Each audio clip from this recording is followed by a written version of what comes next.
Je m'appelle Kevin Rochianou et aujourd'hui je suis venu pour vous parler un peu d'e-sport. On va commencer par une petite vidéo pour donner à peu près le contexte. J'espère que le son marchera cette fois-ci.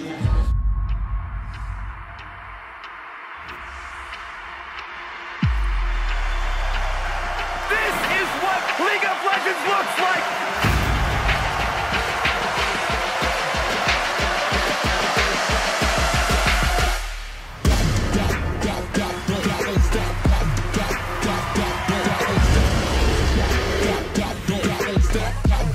That's a big stun! That's a big engage! Oh! 80 minutes on the clock! 80 minutes to dream! Gonna be stunned up. Flash, and there's your first blood. Good lord, man! The dream is alive and well. The crowd erupts.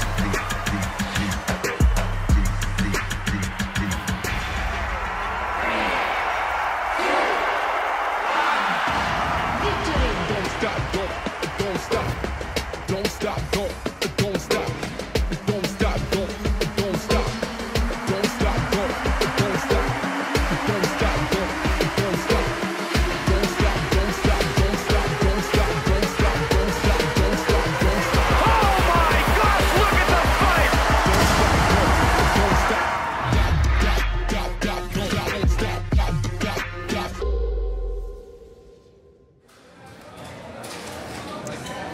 Et voilà, donc ça donne un petit aperçu de ce à quoi ça peut ressembler, donc la scène e-sportive professionnelle. Donc on va essayer un petit peu de mieux comprendre qu'est-ce que c'est déjà l'e-sport pour peut-être celles et ceux qui ne connaissent pas cette pratique sportive, ou du moins cette pratique en tout cas. On va essayer de comprendre dans quel contexte cette pratique évolue, comment son économie fonctionne et comment son écosystème également fonctionne. Et puis quelles questions ça pose un petit peu à nos sociétés, une pratique quand même qui reste assez particulière.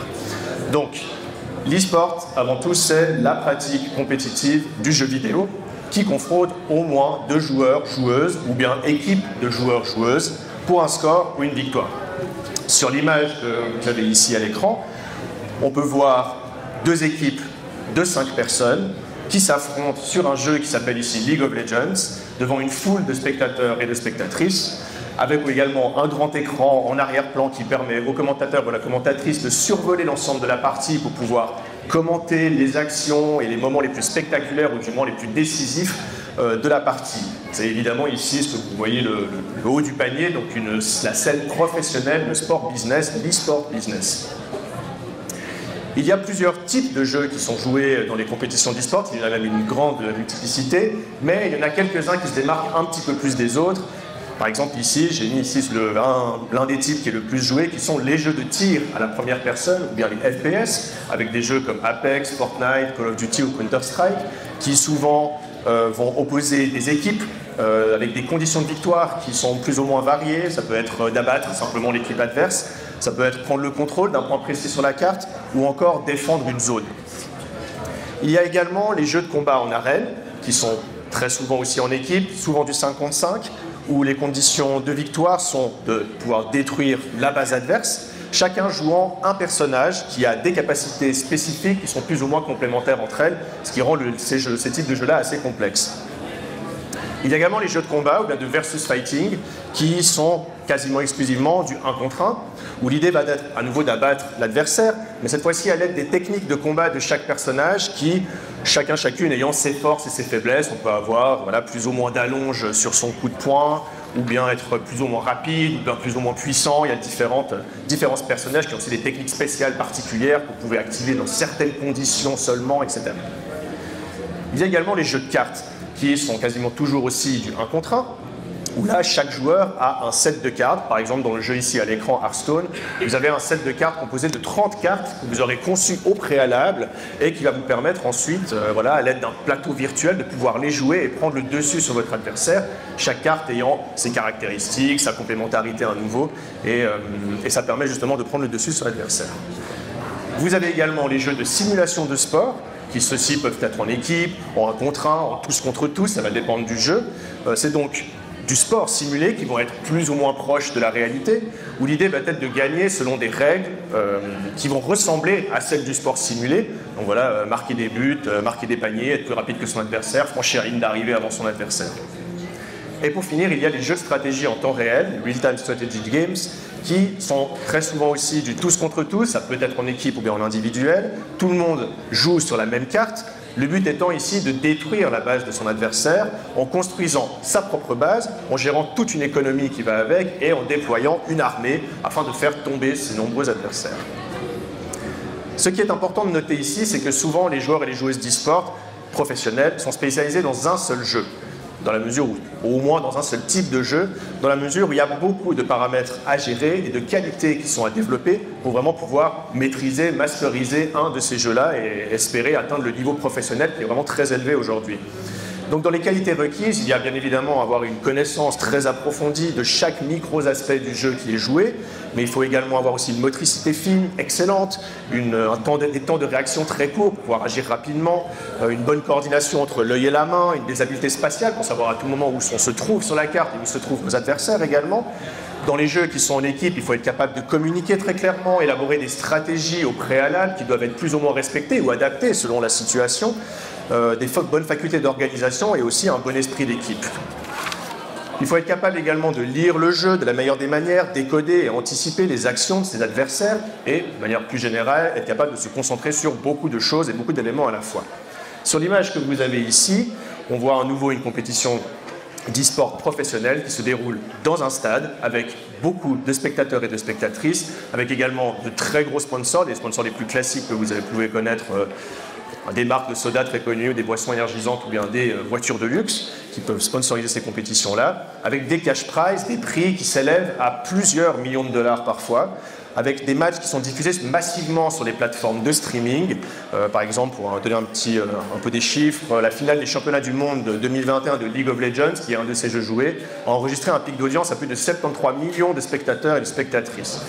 C'est également une industrie qui est estimée à environ 1,5 milliard de dollars. Il faut savoir aussi que les équipes professionnelles d'e-sport qui jouent à ces jeux-là, à ce niveau-là, ont un encadrement qui est très conséquent également, avec parfois une équipe qui les entoure, composée de coachs tactiques, d'un coach mental, d'une préparation physique ultra ciblée pour les entraînements qu'ils ont à faire, même pour la prévention des blessures. Ça peut paraître un peu surprenant, mais oui, effectivement, des fois, ça peut arriver de se blesser en faisant de l'e-sport. C'est des blessures évidemment qui vont se situer plutôt au niveau de la chaîne posturale, si on a une mauvaise assise sur la chaise, ou bien au niveau du canal carpien, ou encore du niveau du coude, s'il y a une sursollicitation du clavier ou de la souris, ou bien un entraînement complètement anarchique. Donc l'entraînement est également monitoré et ultra conséquent. La majorité des équipes sont aussi sponsorisées, ce qui permet d'assurer des salaires à ces personnes et de gagner aussi des primes en cas de victoire. Mais l'e-sport, ce n'est pas que ces énormes tournois que je viens de vous décrire, ces tournois professionnels, ce sont aussi des tournois qui sont un peu plus modestes, ou ce qu'on appelle des LAN, qui vont regrouper des joueurs et joueuses semi-professionnels ou amateurs. Dans ces compétitions-là, dans ces événements, les cash prizes sont plus modestes, voire même inexistants parfois, ou bien ils vont prendre la forme de lots, ou bien de prix à gagner plutôt. C'est davantage basé sur le bénévolat, c'est des lieux privilégiés de sociabilité évidemment, ça réunit aussi une communauté de joueurs et de joueuses, et il y a également des tournois qui sont organisés un peu comme on a pu voir dans le milieu professionnel, mais il y a également aussi des événements internes ou des micro-compétitions qui sont organisées par les joueurs et les joueuses enthousiastes qui participent à cet événement. Les équipes amateurs et semi-professionnelles participent à ces événements, mais ont finalement assez peu d'encadrement dans leur pratique. On ne retrouve pas du tout les éléments que je vous ai donnés tout à l'heure, avec un entraînement qui reste toutefois conséquent. C'est des personnes qui participent à des compétitions au niveau local, mais certaines parviennent, ou du moins aspirent, à participer à des compétitions internationales. C'est quand même davantage pour le plaisir, et ça reste une activité encore annexe pour ces personnes, étant donné qu'elles ne peuvent pas recevoir de salaire. Voilà, donc on a dressé un panorama, un bref panorama de ce que c'est l'e-sport, pour que vous puissiez bien comprendre de quoi on parle. Et on va essayer de comprendre maintenant comment son écosystème fonctionne à l'aide de ce schéma que j'ai créé en m'inspirant des travaux de Nicolas Besante, que je salue. Donc, pour commencer, on va prendre la ligne du milieu avec les joueurs et les joueuses en jeu, qui, elles et eux, représentent des équipes et des franchises. Ces équipes et franchises jouent aux jeux vidéo, ici en rouge. Ce jeu vidéo est organisé en compétition, dans des tournois ou dans des ligues. Il est également diffusé sur des plateformes de streaming et dans les médias. Il y a également en dessous les fans, en vert clair ici, qui elles et eux regardent et font des dons aux joueurs et aux joueuses, achètent des produits dérivés, jouent également aux mêmes jeux vidéo, achètent des tickets pour les tournois et les ligues et regardent et s'abonnent aux différentes plateformes de streaming et aux médias.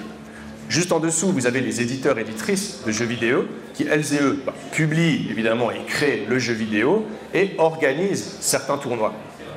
En haut à gauche, vous avez en bleu clair les fédérations nationales et internationales qui, elles, soutiennent les joueurs et les joueuses dans leurs entraînements et dans leurs compétitions et soutiennent également les équipes et les franchises et organisent aussi des tournois. Vous avez enfin les investisseurs, investisseuses et les sponsors qui, elles, financent la création de certains jeux vidéo, vont aussi financer, sponsoriser des joueurs ou des joueuses ou des équipes, ainsi que des plateformes de streaming et de médias, et organisent elles-mêmes aussi des compétitions à l'aide notamment des opérateurs ici en turquoise, qui sont en gros des entités qui ne font que organiser des compétitions. On voit donc ici qu'il y a plusieurs voies, plusieurs chemins qui se croisent les uns des autres et que plusieurs entités sont en théorie à même d'organiser des compétitions d'e-sport. Mais il y a un couac dans cet écosystème qui le rend un peu particulier, et ce couac, c'est la propriété intellectuelle des jeux vidéo. Le problème est que les jeux vidéo appartiennent en fait aux éditeurs qui les créent, qui les ont publiés. Dans le cas d'un sport traditionnel, il n'y a pas ce type d'enjeu dans la mesure où il n'y a pas de propriété intellectuelle du tennis ou bien du football, par exemple. Du coup, ce qui se passe, c'est que si l'éditeur, les éditrices le souhaitent, ils peuvent empêcher l'organisation de compétitions par d'autres personnes qu'eux. Ce qui enlève la possibilité des fédérations, des opérateurs et des investisseurs d'organiser des compétitions. Ce qu'on peut voir ici sur le schéma, où en fait toutes les flèches du haut qui organisaient les compétitions disparaissent. Il faut savoir que la majorité des éditeurs et des éditrices gardent le contrôle sur l'organisation des tournois et des compétitions. Il y a certes quelques rapports de force et des négociations, mais pour le moment, les éditeurs sortent toujours gagnants car ils sont les propriétaires du jeu. Aucune fédération nationale ou internationale ne peut rivaliser avec eux et faire quoi que ce soit sans l'aval des éditeurs. Le résultat étant que plusieurs de ces jeux, les jeux les plus joués dans le monde, j'ai parlé de League of Legends tout à l'heure ou encore Counter-Strike, ces jeux-là ne peuvent être organisés que par leurs propres éditeurs et malheureusement les fédérations nationales et internationales ne peuvent pas organiser ces tournois sous peine d'avoir des amendes ou d'autres problèmes pénals. Le résultat, c'est donc qu'on a une situation de monopole de l'organisation des compétitions et du coup une situation de monopole commercial. Dès lors, les fédérations internationales et nationales vont organiser des tournois sur les rares jeux qui sont autorisés. De plus, il faut savoir aussi que la gouvernance de l'e-sport est fragmentée, ce qui évidemment n'arrange pas les choses pour les joueurs et les joueuses et pour les fédérations. En effet, il y a deux fédérations internationales d'e-sport qui sont autoproclamées. L'International E-Sport Federation ici à gauche, dont le siège est en Corée du Sud, avec un président américain qui s'appelle Vlad Marinescu, qui est aussi président d'ailleurs de la Fédération internationale de judo. Il y a également, cette fédération organise les E-Sport World Championships, donc les championnats du monde d'e-sport, les prochains étant en décembre 2022 à Bali. Et juste à côté, vous avez les Global E-Sport Federation, qui, elle, a son siège à Singapour, avec un président singapourien qui s'appelle Chris Chan, qui est aussi membre du comité olympique de Singapour. Ils organisent également les championnats du monde d'e-sport, qui s'appellent les Global E-Sports Games, dont les prochains seront organisés en 2023 à Riyad. Donc il y a des enjeux de pouvoir évidents entre ces deux fédérations qui se tirent la couverture pour savoir qui va être la fédération internationale et qui va organiser le championnat du monde d'e-sport. Et il y a également les différents gouvernements, les pays, les politiques qui usent de ces fédérations et de l'e-sport comme un outil politique pour différentes causes. On va voir maintenant. Le gouvernement chinois, par exemple, a investi ces dernières années massivement dans l'économie de l'e-sport et dans le développement de celui-ci, ce qui en fait aujourd'hui la plus grande nation de l'e-sport. C'est également le cas du gouvernement américain qui a fait exactement la même chose, investi aussi massivement dans ce développement-là, mais qui est aujourd'hui la deuxième nation de l'e-sport. Et un autre exemple aussi intéressant, je trouve, pour comprendre ces enjeux politiques, il y a par exemple l'Electronic Sport League, ou ESL, qui est le plus grand organisateur international de tournois d'e-sport au monde, qui a été racheté pour $1 milliard par Savvy Gaming Group, qui est une société financée par le Fonds public d'Arabie Saoudite. On a vu aussi un peu plus récemment le président français qui a invité les principaux acteurs et actrices de l'e-sport français à l'Élysée, un événement largement médiatisé, pour discuter du développement de l'e-sport et au passage déployer médiatiquement son amour pour les jeux vidéo. Pour se donner une nouvelle image. Bien sûr, il s'agit de stratégie économique ou plutôt de stratégie de diversification économique que d'investir dans l'e-sport, mais il s'agit surtout d'utiliser l'e-sport pour se donner une image moderne, se donner une image connectée, s'attirer la sympathie des jeunes personnes, de rayonner internationalement également grâce aux victoires des équipes nationales. En somme, on assiste à ce qu'on pourrait appeler une forme d'e-sport washing, qui est une pratique déjà courante dans le sport, qu'on appelle déjà d'ailleurs le sport washing également.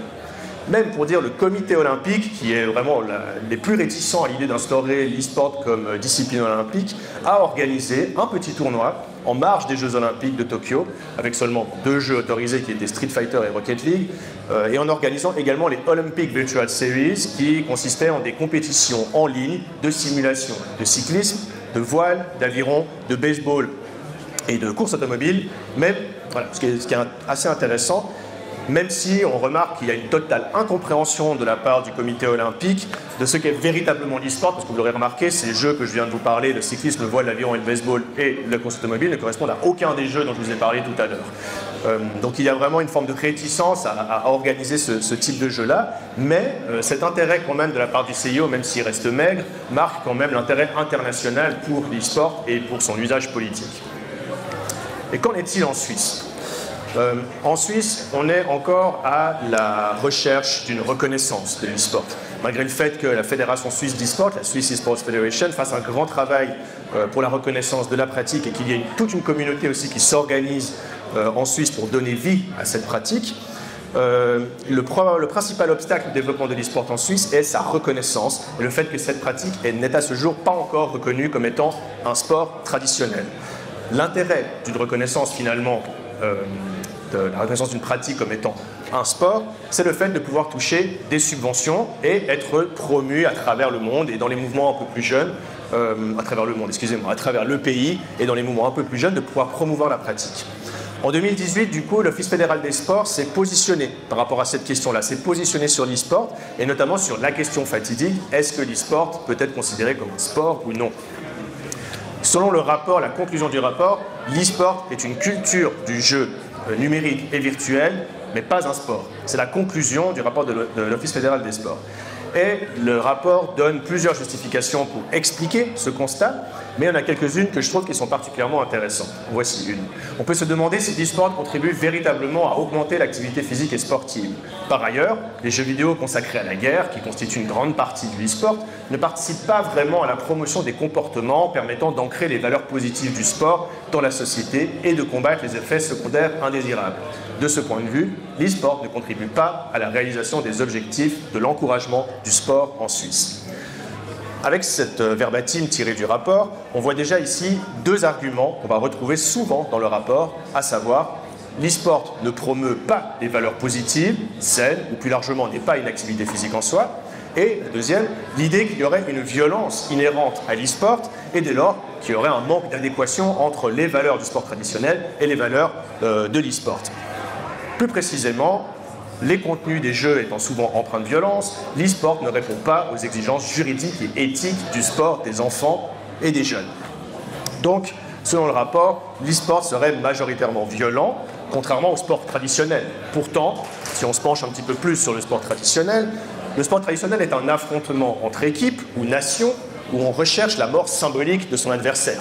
Concrètement, le sport traditionnel est caractérisé par une grande violence physique, il y a des blessures, beaucoup de contraintes appliquées au corps, il y a également du dopage qui reste une violence extrême, il y a aussi beaucoup de violence morale, on est quand même dans un univers qui reste ultra-masculiniste, viriliste et très discriminant pour plein de personnes.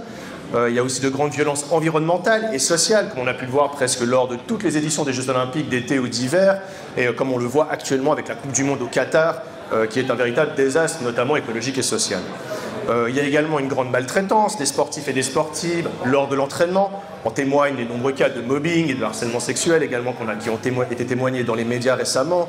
Il y a aussi tout un langage propre et courant au sport traditionnel qui a pour but d'humilier son adversaire à l'aide d'une homophobie complètement décomplexée, ainsi que des supporters toxiques très violents, une industrie ultra-capitaliste qui a complètement pris le contrôle des corps des athlètes pour les utiliser comme ressources au fonctionnement de leur grande machine économique. Bon, je ne suis pas en train de dire que là je parle vraiment du sport d'élite, vraiment de sport business, évidemment, qui est là vraiment la problématique. Mais moi, le sport amateur et l'activité physique, bien sûr que c'est super et bon pour la santé et j'encourage à le faire, bien sûr.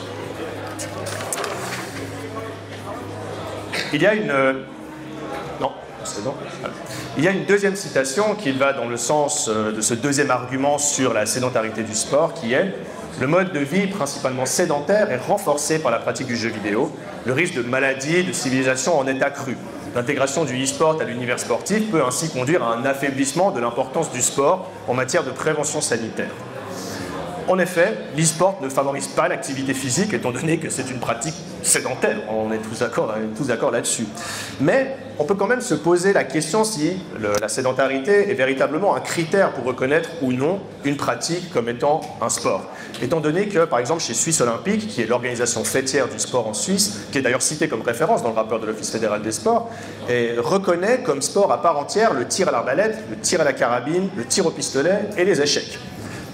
Même chose pour le mouvement Jeunesse et Sport, qui est l'un des plus gros programmes d'encouragement du sport de la Confédération, qui reconnaît le tir, le carabine et le pistolet également. L'idée ici est évidemment pas de condamner les pratiques de tir, mais plutôt de donner un petit peu de perspective à la définition du sport, dans la mesure où ces pratiques de sport ou encore les échecs n'incluent presque aucune activité physique ou activité motrice et sont quand même définis comme étant des sports. Par rapport à la violence inhérente à l'e-sport, on peut aussi se poser la question suivante. Finalement, qu'est-ce qui est plus violent entre une personne qui est capable de tirer à l'arbalète sur une cible qui est située à 60 mètres et quelqu'un qui est capable de viser avec son clavier et sa souris de manière ultra précise sur un alignement, finalement un alignement de pixels.